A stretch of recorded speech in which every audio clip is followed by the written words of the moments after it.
Je vous rappelle, hein, la thématique de notre table ronde, c'est que fait-on après les premiers états généraux de l'hépatite B, concernant l'hépatite B et Delta. On a posé la question au professeur Sony, quelles sont les priorités, qu'est-ce qu'il nous propose comme priorité dans les 5 années à venir à l'échelle nationale et internationale. Vous l'avez bien compris, on ne peut pas dissocier les deux.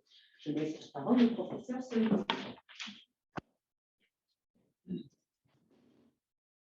Merci pour l'invitation et bravo à vous pour ces états généraux. Donc un quinquennat. Je ne vais pas vous faire de promesses, mais on va essayer quand même d'avancer. Diapositive suivante. Les liens d'intérêt, nombreux et variés. Bon, qu'est-ce qu'on va essayer de faire? Déjà, on va essayer de fermer les portes, c'est-à-dire d'oublier certaines choses, de passer un cap, et puis également d'ouvrir des portes. Diapositive suivante. Fermons des portes. Premièrement, la période Covid doit être corrigée, effacée. Moi, ça m'inquiète beaucoup parce que je ne sais pas ce que ça va donner, cette histoire, notamment avec le vaccin. Je crains un retour de bâton, finalement. On va voir, mais deuxièmement, l'utilisation de l'interféron seul. Franchement, je pense qu'il faut oublier l'interféron seul. C'est un traitement d'un autre âge. Troisième chose, on va parler de l'arrêt d'un traitement par analogue nucléosidique qui, en dehors de la perte de l'antigène HBS, à mon avis, en France, doit être oublié. Arrêtons avec ces études multiples et variées. Je pense qu'il faut, en dehors de la perte de l'antigène HBS, oublier l'arrêt des analogues. Et puis, je ne voudrais pas être rabat-joie, mais la guérison fonctionnelle du virus B, c'est-à-dire la perte de l'antigène HBS, ça ne met pas à l'abri des complications. Diapositive suivante. La planète de Covid, je crois que Carmen et Stanislas Paul vont en parler de 14 à 14h40, donc je n'en parlerai pas.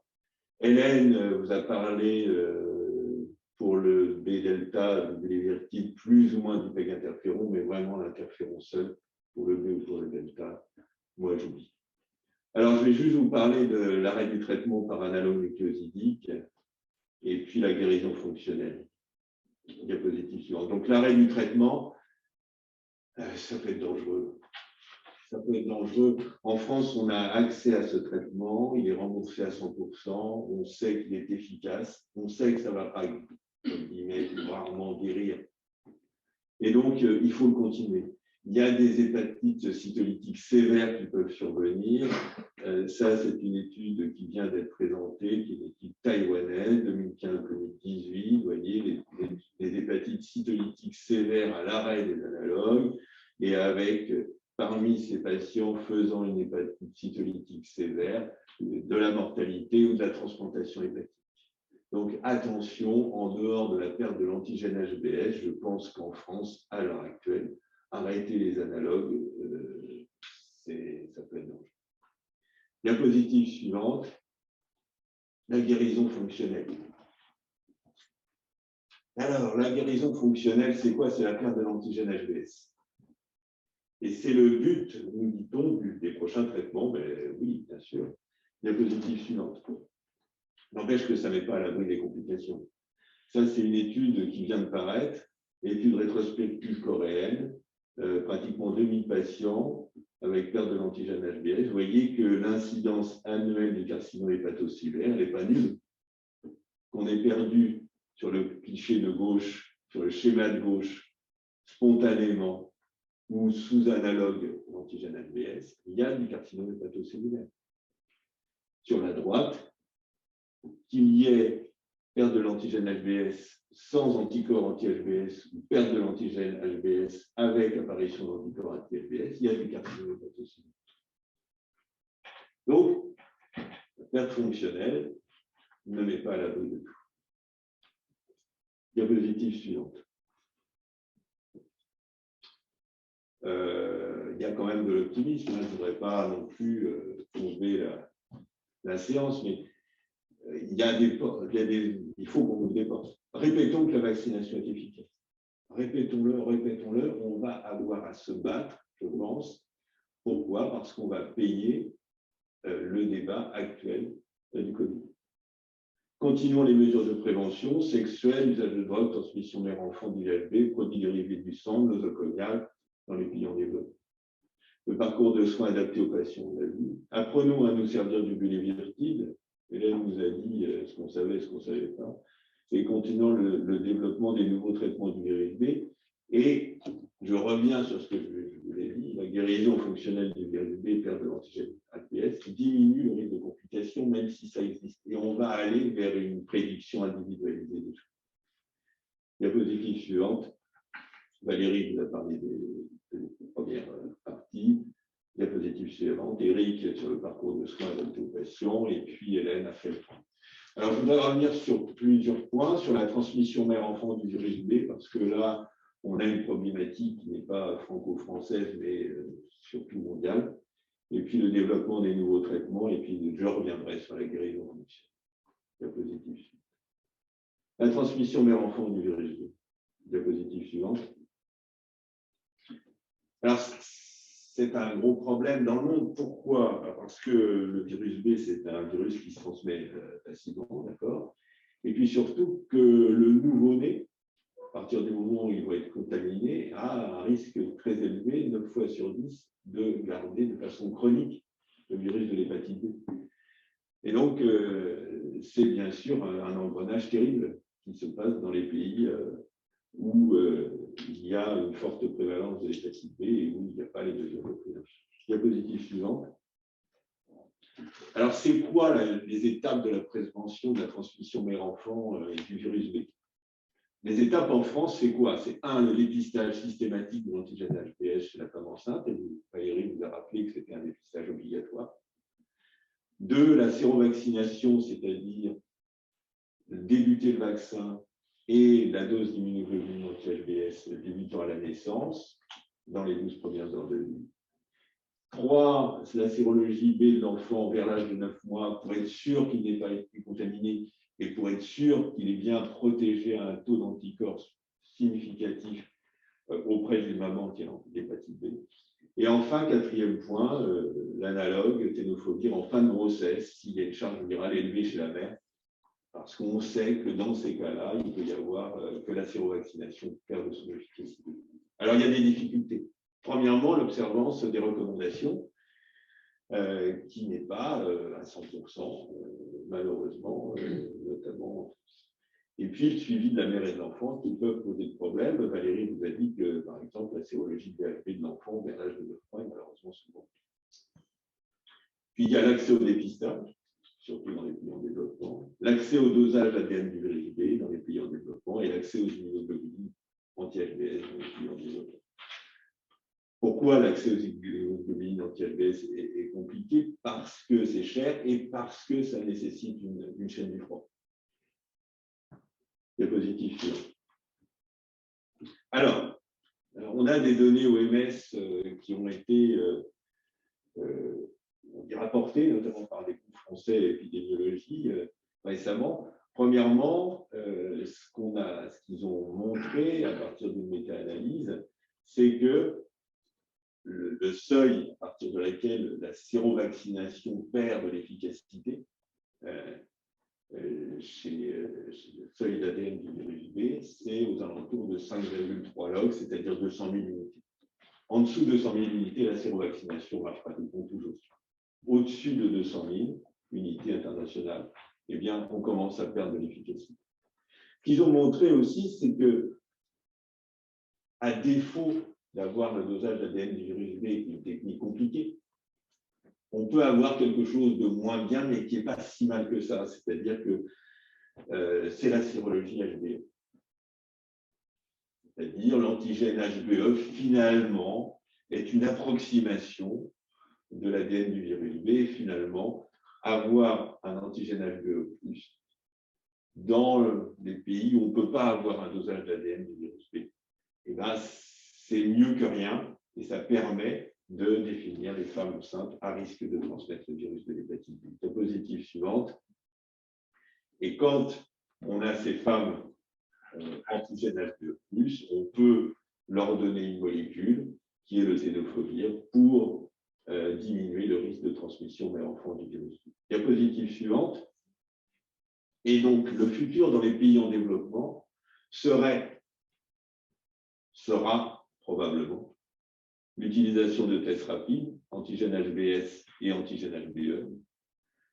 L'antigène HBE devenant l'élément central pour déterminer les femmes à risque de transmission du virus de l'hépatite B, donnant du tenofovir au 3e trimestre des femmes antigène HBE+, et bien sûr l'enfant ayant une première dose de vaccin dans les 24 premières heures de vie, selon les recommandations de l'OMS, et donc ne plus utiliser l'immunoglobulines anti-HBS. C'est une situation pour laquelle on peut espérer avoir une efficacité importante, même si ce n'est pas parfait, mais il faut faire avec. Diapositive suivante. Alors, le développement des nouveaux traitements du virus B. Heureusement qu'il y a du développement. Diapositive suivante. Mais, c'est quoi les enjeux? Donc, à l'heure actuelle, avec les analogues, nous sommes à la virosuppression complète permanente, c'est-à-dire la multiplication du virus épliqué avec un traitement chronique par analogue. Diapositive suivante. Ce qu'on veut, c'est avoir la perte de l'antigène HBS, éventuellement la séroconversion de l'HBS. Ça s'appelle la cure fonctionnelle, la guérison fonctionnelle. Ce n'est pas un terme faux cul, quoi, hein, la guérison fonctionnelle. Bref, diapositive suivante. Non. Voilà.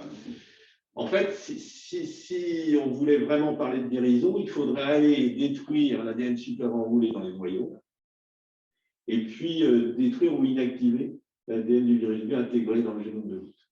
Et ça, vous voyez ce que je veux dire. Diapositive. Ça, c'est juste pour dire que le virus B, ce n'est pas simple. Et ce que vous voyez là, les petits cartouches, c'est les cibles potentielles. Ce sont les cibles potentielles. Diapositive suivante. Vous avez en bas la cible potentielle des analogues de phobie en TKV.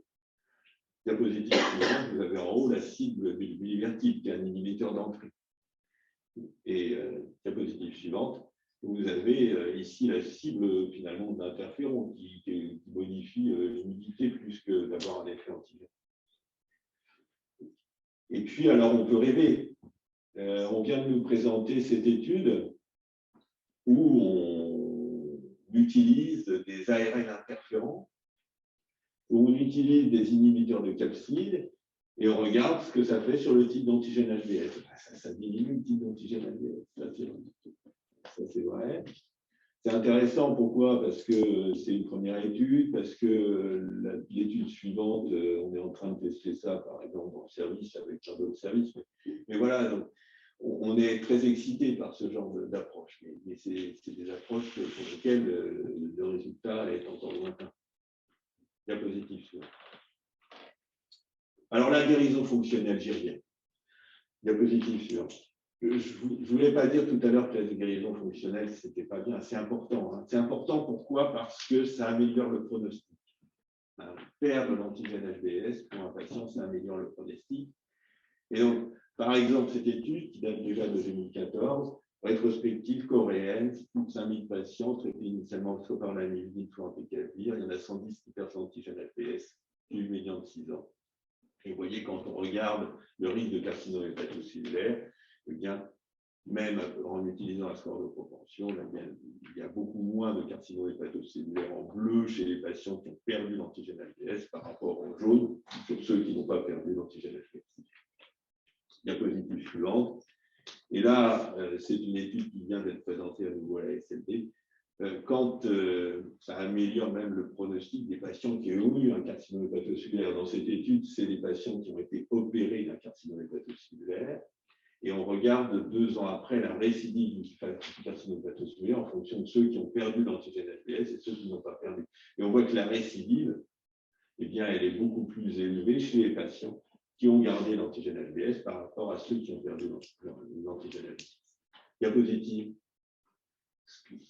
Ce que je veux dire, c'est que la guérison fonctionnelle diminue le risque, mais ne l'abolit pas. Mais justement, ça doit nous encourager à aller vers la prédiction individualisée. Autrement dit, dans cette étude rétrospective coréenne dont je vous ai parlé tout à l'heure, la perte de l'antigène HBS conduisait à une diminution du risque de carcinome hépatocellulaire, mais il restait un risque. On s'aperçoit qu'en utilisant le score PHB qu'Hélène adore, eh bien, on arrive à prédire des personnes qui sont sans risque de carcinome hépatocellulaire. Et le score PHB, elle me répète ça en permanence, c'est très simple, c'est l'âge, le sexe et le taux de plaquettes. Et on voit ceux qui ont un PHB inférieur ou égal à 9, eh bien, la courbe est plate, il n'y a pas de carcinome hépatocellulaire. Donc, guérison fonctionnelle veut dire diminution du risque sans l'abolir, mais veut dire aussi possibilité de prédire des sous-groupes où le risque devrait être nul. Diapositive suivante. Alors, il faut avancer. Continuons à être vigilants sur la vaccination. Maintien du caractère obligatoire chez le jeune enfant, rattrapage des adolescents, personnes à risque. Continuons à être vigilants sur la prévention des facteurs de risque, le dépistage des 3 virus, adaptation des méthodes en fonction de la pratique, sérologie, preuves, etc. Et probablement pas de nouvelles molécules en pratique clinique dans les 5 années. Diapositive suivante. Donc, pas de nouveaux outils. Dépistage, diagnostic, traitement, pas de nouveaux outils. Donc, il va falloir utiliser, optimiser les outils à notre disposition et puis céder et être comme finalement au niveau de ces états généraux, que la parole des patients soit l'élément moteur. Diapositive suivante. Fermons les portes, ouvrons des portes et avançons.